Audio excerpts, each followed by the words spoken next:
Ezahina ho vitaina hatramin'ny zoma avy izao ny fandrarahana ny rano fanafody manerana ny sekolim-panjakana rehetra eto andrenivohitra Niara-nientana ho amin'izany nanomboka tamin'ity androany ity ny ministeran'ny Rano sy ny Angovo izay nitondra ny fitaovana ary ankilany ihany koa ny ministeran'ny Fanabeazam-pirenena natomboka teny amin'ny lycée JJ Rabearivelo teny Analakely ity hetsika ity.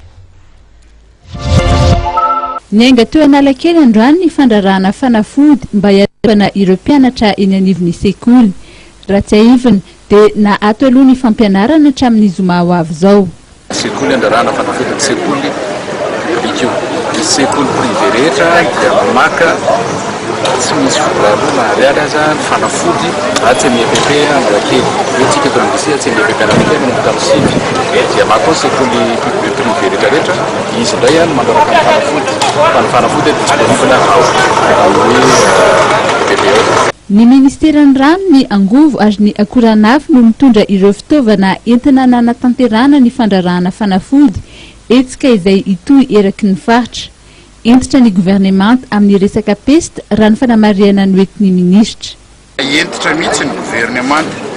amin'ny mpiarabelona rehefa lazainy dokotera lazainy any amin'ny hôpitaly ary misy tompona ndraikitra eto amin'ny fitantanana ny fokotany sy ny district sy ny